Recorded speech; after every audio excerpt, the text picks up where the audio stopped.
ಕರ್ನಾಟಕದಲ್ಲಿ ತಗ್ ಲೈಫ್ ರಿಲೀಸ್ಗೆ ಅನುಮತಿ ಸಿಕ್ಕಿದೆ. ಕೋರ್ಟ್ ತೀರ್ಪನ್ನ ನಾನು ಗೌರವಿಸ್ತೇನೆ. ಆದ್ರೆ ಚಲನಚಿತ್ರ ಮಂಡಳಿ, ಕನ್ನಡ ಥಿಯೇಟರ್ ಮಾಲ್ನವರು ನೀವು ತಗ್ ಲೈಫ್ಗೆ ಅಸಹಕಾರ ಕೊಡಿ. ನಾವು ಕನ್ನಡಿಗರು ಯಾರು ತಗ್ ಲೈಫ್ ನೋಡಲ್ಲ. ಕನ್ನಡ ಪರ ಹೋರಾಟಗಾರ ರೂಪೇಶ್ ರಾಜನ ಆಕ್ರೋಶವನ್ನು ವ್ಯಕ್ತಪಡಿಸಿದ್ದಾರೆ. ಏನಿವತ್ತು ಒಂದು ಸುಪ್ರೀಂ ಕೋರ್ಟ್ ಒಂದು ನಿರ್ಧಾರವನ್ನು ಮಾಡಿದೆ. ಕನ್ನಡ ದ್ರೋಹಿ ಹೇಳಿಕೆಯನ್ನ ನೀಡಿದಂತ ಕಮಲ್ ಹಾಸನ್ ಅವರ ಚಿತ್ರಕ್ಕೆ ಯಾವುದೇ ನಿರ್ಬಂಧ ಹೇರಬಾರದು ಅಂತ ಹೇಳಿ, ಮೊದಲನೇದಾಗಿ ಸುಪ್ರೀಂ ಕೋರ್ಟ್ ಆದೇಶವನ್ನು ಗೌರವಿಸ್ತಾ, ಕಾನೂನಿಗೆ ನಾವು ಗೌರವಿಸ್ತಾ ನಾನು ಮನವಿ ಮಾಡ್ತಾ ಇದ್ದೀನಿ.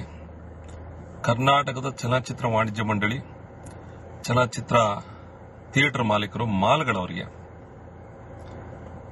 ನೀವು ಅಸಹಕಾರವನ್ನ ಕೊಡಿ. ಹೇಳಿದೆ, ಕೋರ್ಟ್ ಹೇಳಿದೆ ಯಾವುದೇ ನಿರ್ಬಂಧ ಹೇರಬೇಡಿ ಅಂತ. ಹೌದು, ಒಪ್ಕೊಳ್ಳೋಣ. ಆದ್ರೆ ನಾವು ಕನ್ನಡಿಗರಾಗಿ ನಾವ್ಯಾರು ನೋಡೋದಿಲ್ಲ. ಜೊತೆಗೆ ನಾವು ಯಾವುದೇ ಕಾರಣಕ್ಕೂ ಪ್ರದರ್ಶನ ಮಾಡೋದಿಲ್ಲ ಅಂತ ನೀವು ಡಿಸಿಷನ್ ತಗೊಂಡ್ರೆ ಅಲ್ಲಿಗೆ ಮುಗಿದ ಕತೆ. ಯಾಕಂದ್ರೆ ಈ ಮುಂಚೆ ಘಟನೆ ಆದ 2 ದಿನಕ್ಕೆ ಕ್ಷಮೆ ಕೇಳಬಹುದಿತ್ತು, ಅಂತ ಕೇಳಲಿಲ್ಲ. ಅದಾದ ಮೇಲೆ ಹೈಕೋರ್ಟ್ಗೆ ಹೋದ್ರು. ಹೈಕೋರ್ಟ್ ಏನ್ ಹೇಳ್ತು, ನೀವು ಕ್ಷಮೆ ಕೇಳಬರ್ರಿ ಇಲ್ಲಿಗೆ ಅಂತಂತ ಹೇಳಿ ನಮ್ಮ ಭಾವನೆಗಳಿಗೆ ಗೌರವಿಸ್ತು. ಆಗ್ಲೂ ಕೇಳಲಿಲ್ಲ. ಅದಾದ್ಮೇಲೆ ಸುಪ್ರೀಂ ಕೋರ್ಟ್ಗೆ ಹೋದ್ರು. ಸುಪ್ರೀಂ ಕೋರ್ಟ್ ಒಂದು ನಿರ್ಧಾರ ಮಾಡಿದೆ, ಅದಕ್ಕೆ ನಾವೆಲ್ಲರೂ ಗೌರವಿಸೋಣ. ಆದ್ರೆ ಈಗ ಆತ ಈಗಲೂ ಸಹ ತನ್ನ ಒಂದು ಮೊಂಡುತನವನ್ನು ಬಿಡದೆ ನಾನು ಹೇಳಿದ್ದೆ ಸರಿ ಅನ್ನೋ ರೀತಿ ಒಂದು ಆಲೋಚನೆ ಮಾಡ್ಕೊ ಕೂತ್ಕೊಂಡಿರ್ತಕ್ಕಂಥದ್ದು ಇದೆಯಲ್ಲ, ಇದನ್ನ ಯಾವುದೇ ಕಾರಣಕ್ಕೂ ನಾವು ಒಪ್ಕೊಳ್ಳೋಕೆ ರೆಡಿ ಇಲ್ಲ. ಇಲ್ಲಿ ಕರ್ನಾಟಕದಲ್ಲಿ ತಗ್ ಲೈಫ್ ರಿಲೀಸ್ಗೆ ಅನುಮತಿ ಸಿಕ್ಕಿದೆ. ಕೋರ್ಟ್ ತೀರ್ಪನ್ನ ನಾನು ಗೌರವಿಸ್ತೇನೆ. ಆದ್ರೆ ಚಲನಚಿತ್ರ ಮಂಡಳಿ, ಕನ್ನಡ ಥಿಯೇಟರ್ ಮಾಲ್ನವರು ನೀವು ತಗ್ ಲೈಫ್ಗೆ ಅಸಹಕಾರ ಕೊಡಿ. ನಾವು ಕನ್ನಡಿಗರು ಯಾರು ತಗ್ ಲೈಫ್ ನೋಡಲ್ಲ. ಕನ್ನಡ ಪರ ಹೋರಾಟಗಾರ ರೂಪೇಶ್ ರಾಜನ ಆಕ್ರೋಶವನ್ನು ವ್ಯಕ್ತಪಡಿಸಿದ್ದಾರೆ. ಏನಿವತ್ತು ಒಂದು ಸುಪ್ರೀಂ ಕೋರ್ಟ್ ಒಂದು ನಿರ್ಧಾರವನ್ನು ಮಾಡಿದೆ. ಕನ್ನಡ ದ್ರೋಹಿ ಹೇಳಿಕೆಯನ್ನ ನೀಡಿದಂತ ಕಮಲ್ ಹಾಸನ್ ಅವರ ಚಿತ್ರಕ್ಕೆ ಯಾವುದೇ ನಿರ್ಬಂಧ ಹೇರಬಾರದು ಅಂತ ಹೇಳಿ, ಮೊದಲನೇದಾಗಿ ಸುಪ್ರೀಂ ಕೋರ್ಟ್ ಆದೇಶವನ್ನು ಗೌರವಿಸ್ತಾ, ಕಾನೂನಿಗೆ ನಾವು ಗೌರವಿಸ್ತಾ ನಾನು ಮನವಿ ಮಾಡ್ತಾ ಇದ್ದೀನಿ. ಕರ್ನಾಟಕದ ಚಲನಚಿತ್ರ ವಾಣಿಜ್ಯ ಮಂಡಳಿ, ಚಲನಚಿತ್ರ ಥಿಯೇಟರ್ ಮಾಲೀಕರು, ಮಾಲ್ಗಳವರಿಗೆ ನೀವು ಅಸಹಕಾರವನ್ನ ಕೊಡಿ. ಹೇಳಿದೆ, ಕೋರ್ಟ್ ಹೇಳಿದೆ ಯಾವುದೇ ನಿರ್ಬಂಧ ಹೇರಬೇಡಿ ಅಂತ. ಹೌದು, ಒಪ್ಕೊಳ್ಳೋಣ. ಆದ್ರೆ ನಾವು ಕನ್ನಡಿಗರಾಗಿ ನಾವ್ಯಾರು ನೋಡೋದಿಲ್ಲ. ಜೊತೆಗೆ ನಾವು ಯಾವುದೇ ಕಾರಣಕ್ಕೂ ಪ್ರದರ್ಶನ ಮಾಡೋದಿಲ್ಲ ಅಂತ ನೀವು ಡಿಸಿಷನ್ ತಗೊಂಡ್ರೆ ಅಲ್ಲಿಗೆ ಮುಗಿದ ಕತೆ. ಯಾಕಂದ್ರೆ ಈ ಮುಂಚೆ ಘಟನೆ ಆದ 2 ದಿನಕ್ಕೆ ಕ್ಷಮೆ ಕೇಳಬಹುದಿತ್ತು, ಅಂತ ಕೇಳಲಿಲ್ಲ. ಅದಾದ ಮೇಲೆ ಹೈಕೋರ್ಟ್ಗೆ ಹೋದ್ರು. ಹೈಕೋರ್ಟ್ ಏನ್ ಹೇಳ್ತು, ನೀವು ಕ್ಷಮೆ ಕೇಳಬರ್ರಿ ಇಲ್ಲಿಗೆ ಅಂತಂತ ಹೇಳಿ ನಮ್ಮ ಭಾವನೆಗಳಿಗೆ ಗೌರವಿಸ್ತು. ಆಗ್ಲೂ ಕೇಳಲಿಲ್ಲ. ಅದಾದ್ಮೇಲೆ ಸುಪ್ರೀಂ ಕೋರ್ಟ್ಗೆ ಹೋದ್ರು. ಸುಪ್ರೀಂ ಕೋರ್ಟ್ ಒಂದು ನಿರ್ಧಾರ ಮಾಡಿದೆ, ಅದಕ್ಕೆ ನಾವೆಲ್ಲರೂ ಗೌರವಿಸೋಣ. ಆದ್ರೆ ಈಗ ಆತ ಈಗಲೂ ಸಹ ತನ್ನ ಒಂದು ಮೊಂಡುತನವನ್ನು ಬಿಡದೆ ನಾನು ಹೇಳಿದ್ದೆ ಸರಿ ಅನ್ನೋ ರೀತಿ ಒಂದು ಆಲೋಚನೆ ಮಾಡ್ಕೊ ಕೂತ್ಕೊಂಡಿರ್ತಕ್ಕಂಥದ್ದು ಇದೆಯಲ್ಲ, ಇದನ್ನ ಯಾವುದೇ ಕಾರಣಕ್ಕೂ ನಾವು ಒಪ್ಕೊಳ್ಳೋಕೆ ರೆಡಿ ಇಲ್ಲ.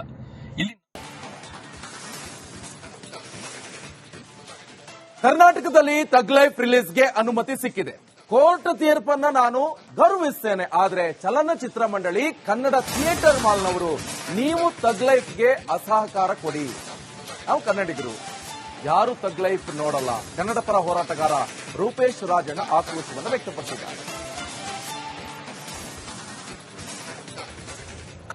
ಏನಿವತ್ತು ಒಂದು ಸುಪ್ರೀಂ ಕೋರ್ಟ್ ಒಂದು ನಿರ್ಧಾರವನ್ನು ಮಾಡಿದೆ. ಕನ್ನಡ ದ್ರೋಹಿ ಹೇಳಿಕೆಯನ್ನ ನೀಡಿದಂತ ಕಮಲ್ ಹಾಸನ್ ಅವರ ಚಿತ್ರಕ್ಕೆ ಯಾವುದೇ ನಿರ್ಬಂಧ ಹೇರಬಾರದು ಅಂತ ಹೇಳಿ, ಮೊದಲನೇದಾಗಿ ಸುಪ್ರೀಂ ಕೋರ್ಟ್ ಆದೇಶವನ್ನು ಗೌರವಿಸ್ತಾ, ಕಾನೂನಿಗೆ ನಾವು ಗೌರವಿಸ್ತಾ ನಾನು ಮನವಿ ಮಾಡ್ತಾ ಇದ್ದೀನಿ. ಕರ್ನಾಟಕದ ಚಲನಚಿತ್ರ ವಾಣಿಜ್ಯ ಮಂಡಳಿ, ಚಲನಚಿತ್ರ ಥಿಯೇಟರ್ ಮಾಲೀಕರು, ಮಾಲ್ಗಳವರಿಗೆ ನೀವು ಅಸಹಕಾರವನ್ನ ಕೊಡಿ. ಹೇಳಿದೆ, ಕೋರ್ಟ್ ಹೇಳಿದೆ ಯಾವುದೇ ನಿರ್ಬಂಧ ಹೇರಬೇಡಿ ಅಂತ. ಹೌದು, ಒಪ್ಕೊಳ್ಳೋಣ. ಆದ್ರೆ ನಾವು ಕನ್ನಡಿಗರಾಗಿ ನಾವ್ಯಾರು ನೋಡೋದಿಲ್ಲ. ಜೊತೆಗೆ ನಾವು ಯಾವುದೇ ಕಾರಣಕ್ಕೂ ಪ್ರದರ್ಶನ ಮಾಡೋದಿಲ್ಲ ಅಂತ ನೀವು ಡಿಸಿಷನ್ ತಗೊಂಡ್ರೆ ಅಲ್ಲಿಗೆ ಮುಗಿದ ಕತೆ. ಯಾಕಂದ್ರೆ ಈ ಮುಂಚೆ ಘಟನೆ ಆದ 2 ದಿನಕ್ಕೆ ಕ್ಷಮೆ ಕೇಳಬಹುದಿತ್ತು, ಅಂತ ಕೇಳಲಿಲ್ಲ. ಅದಾದ ಮೇಲೆ ಹೈಕೋರ್ಟ್ಗೆ ಹೋದ್ರು.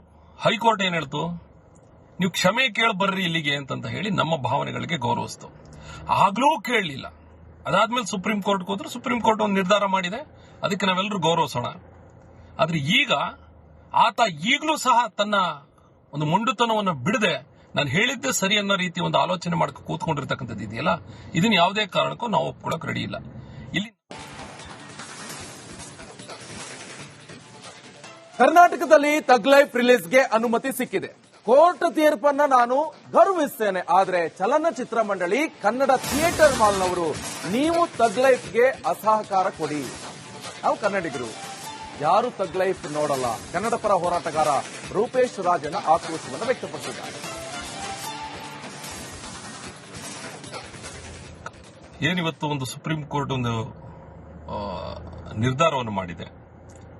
ಕನ್ನಡ ದ್ರೋಹಿ ಹೇಳಿಕೆಯನ್ನ ನೀಡಿದಂತ ಕಮಲ್ ಹಾಸನ್ ಅವರ ಚಿತ್ರಕ್ಕೆ ಯಾವುದೇ ನಿರ್ಬಂಧ ಹೇರಬಾರದು ಅಂತ ಹೇಳಿ, ಮೊದಲನೇದಾಗಿ ಸುಪ್ರೀಂ ಕೋರ್ಟ್ ಆದೇಶವನ್ನು ಗೌರವಿಸ್ತಾ, ಕಾನೂನಿಗೆ ನಾವು ಗೌರವಿಸ್ತಾ ನಾನು ಮನವಿ ಮಾಡ್ತಾ ಇದ್ದೀನಿ. ಕರ್ನಾಟಕದ ಚಲನಚಿತ್ರ ವಾಣಿಜ್ಯ ಮಂಡಳಿ, ಚಲನಚಿತ್ರ ಥಿಯೇಟರ್ ಮಾಲೀಕರು, ಮಾಲ್ಗಳವರಿಗೆ ನೀವು ಅಸಹಕಾರವನ್ನ ಕೊಡಿ. ಹೇಳಿದೆ, ಕೋರ್ಟ್ ಹೇಳಿದೆ ಯಾವುದೇ ನಿರ್ಬಂಧ ಹೇರಬೇಡಿ ಅಂತ. ಹೌದು, ಒಪ್ಕೊಳ್ಳೋಣ. ಆದ್ರೆ ನಾವು ಕನ್ನಡಿಗರಾಗಿ ನಾವ್ಯಾರು ನೋಡೋದಿಲ್ಲ. ಜೊತೆಗೆ ನಾವು ಯಾವುದೇ ಕಾರಣಕ್ಕೂ ಪ್ರದರ್ಶನ ಮಾಡೋದಿಲ್ಲ ಅಂತ ನೀವು ಡಿಸಿಷನ್ ತಗೊಂಡ್ರೆ ಅಲ್ಲಿಗೆ ಮುಗಿದ ಕತೆ. ಯಾಕಂದ್ರೆ ಈ ಮುಂಚೆ ಘಟನೆ ಆದ 2 ದಿನಕ್ಕೆ ಕ್ಷಮೆ ಕೇಳಬಹುದಿತ್ತು, ಅಂತ ಕೇಳಲಿಲ್ಲ. ಅದಾದ ಮೇಲೆ ಹೈಕೋರ್ಟ್ಗೆ ಹೋದ್ರು. ಹೈಕೋರ್ಟ್ ಏನ್ ಹೇಳ್ತು, ನೀವು ಕ್ಷಮೆ ಕೇಳ ಬರ್ರಿ ಇಲ್ಲಿಗೆ ಅಂತಂತ ಹೇಳಿ ನಮ್ಮ ಭಾವನೆಗಳಿಗೆ ಗೌರವಿಸ್ತು. ಆಗ್ಲೂ ಕೇಳಲಿಲ್ಲ. ಅದಾದ್ಮೇಲೆ ಸುಪ್ರೀಂ ಕೋರ್ಟ್ಗೆ ಹೋದ್ರು. ಸುಪ್ರೀಂ ಕೋರ್ಟ್ ಒಂದು ನಿರ್ಧಾರ ಮಾಡಿದೆ, ಅದಕ್ಕೆ ನಾವೆಲ್ಲರೂ ಗೌರವಿಸೋಣ. ಆದ್ರೆ ಈಗ ಆತ ಈಗಲೂ ಸಹ ತನ್ನ ಒಂದು ಮೊಂಡುತನವನ್ನು ಬಿಡದೆ ನಾನು ಹೇಳಿದ್ದೆ ಸರಿ ಅನ್ನೋ ರೀತಿ ಒಂದು ಆಲೋಚನೆ ಮಾಡ್ಕೊ ಕೂತ್ಕೊಂಡಿರ್ತಕ್ಕಂಥದ್ದು ಇದೆಯಲ್ಲ, ಇದನ್ನ ಯಾವುದೇ ಕಾರಣಕ್ಕೂ ನಾವು ಒಪ್ಕೊಳ್ಳೋಕೆ ರೆಡಿ ಇಲ್ಲ. ಇಲ್ಲಿ ಕರ್ನಾಟಕದಲ್ಲಿ ತಗ್ ಲೈಫ್ ರಿಲೀಸ್ಗೆ ಅನುಮತಿ ಸಿಕ್ಕಿದೆ. ಕೋರ್ಟ್ ತೀರ್ಪನ್ನ ನಾನು ಗೌರವಿಸ್ತೇನೆ, ಆದ್ರೆ ಚಲನಚಿತ್ರ ಮಂಡಳಿ ಕನ್ನಡ ಥಿಯೇಟರ್ ಮಾಲ್ನವರು ನೀವು ತಗ್ ಲೈಫ್ಗೆ ಅಸಹಕಾರ ಕೊಡಿ. ನಾವು ಕನ್ನಡಿಗರು ಯಾರು ತಗ್ ಲೈಫ್ ನೋಡಲ್ಲ. ಕನ್ನಡ ಪರ ಹೋರಾಟಗಾರ ರೂಪೇಶ್ ರಾಜನ ಆಕ್ರೋಶವನ್ನು ವ್ಯಕ್ತಪಡಿಸಿದ್ದಾರೆ. ಏನಿವತ್ತು ಒಂದು ಸುಪ್ರೀಂ ಕೋರ್ಟ್ ಒಂದು ನಿರ್ಧಾರವನ್ನು ಮಾಡಿದೆ. ಕನ್ನಡ ದ್ರೋಹಿ ಹೇಳಿಕೆಯನ್ನ ನೀಡಿದಂತ ಕಮಲ್ ಹಾಸನ್ ಅವರ ಚಿತ್ರಕ್ಕೆ ಯಾವುದೇ ನಿರ್ಬಂಧ ಹೇರಬಾರದು ಅಂತ ಹೇಳಿ, ಮೊದಲನೇದಾಗಿ ಸುಪ್ರೀಂ ಕೋರ್ಟ್ ಆದೇಶವನ್ನು ಗೌರವಿಸ್ತಾ, ಕಾನೂನಿಗೆ ನಾವು ಗೌರವಿಸ್ತಾ ನಾನು ಮನವಿ ಮಾಡ್ತಾ ಇದ್ದೀನಿ. ಕರ್ನಾಟಕದ ಚಲನಚಿತ್ರ ವಾಣಿಜ್ಯ ಮಂಡಳಿ, ಚಲನಚಿತ್ರ ಥಿಯೇಟರ್ ಮಾಲೀಕರು, ಮಾಲ್ಗಳವರಿಗೆ ನೀವು ಅಸಹಕಾರವನ್ನ ಕೊಡಿ. ಹೇಳಿದೆ, ಕೋರ್ಟ್ ಹೇಳಿದೆ ಯಾವುದೇ ನಿರ್ಬಂಧ ಹೇರಬೇಡಿ ಅಂತ. ಹೌದು, ಒಪ್ಕೊಳ್ಳೋಣ. ಆದ್ರೆ ನಾವು ಕನ್ನಡಿಗರಾಗಿ ನಾವ್ಯಾರು ನೋಡೋದಿಲ್ಲ. ಜೊತೆಗೆ ನಾವು ಯಾವುದೇ ಕಾರಣಕ್ಕೂ ಪ್ರದರ್ಶನ ಮಾಡೋದಿಲ್ಲ ಅಂತ ನೀವು ಡಿಸಿಷನ್ ತಗೊಂಡ್ರೆ ಅಲ್ಲಿಗೆ ಮುಗಿದ ಕತೆ. ಯಾಕಂದ್ರೆ ಈ ಮುಂಚೆ ಘಟನೆ ಆದ 2 ದಿನಕ್ಕೆ ಕ್ಷಮೆ ಕೇಳಬಹುದಿತ್ತು, ಅಂತ ಕೇಳಲಿಲ್ಲ. ಅದಾದ ಮೇಲೆ ಹೈಕೋರ್ಟ್ಗೆ ಹೋದ್ರು. ಹೈಕೋರ್ಟ್ ಏನ್ ಹೇಳ್ತು, ನೀವು ಕ್ಷಮೆ ಕೇಳ ಬರ್ರಿ ಇಲ್ಲಿಗೆ ಅಂತಂತ ಹೇಳಿ ನಮ್ಮ ಭಾವನೆಗಳಿಗೆ ಗೌರವಿಸ್ತು. ಆಗ್ಲೂ ಕೇಳಲಿಲ್ಲ. ಅದಾದ್ಮೇಲೆ ಸುಪ್ರೀಂ ಕೋರ್ಟ್ಗೆ ಹೋದ್ರು. ಸುಪ್ರೀಂ ಕೋರ್ಟ್ ಒಂದು ನಿರ್ಧಾರ ಮಾಡಿದೆ, ಅದಕ್ಕೆ ನಾವೆಲ್ಲರೂ ಗೌರವಿಸೋಣ.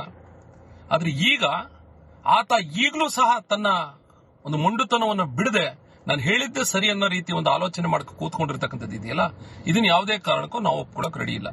ಇಲ್ಲಿ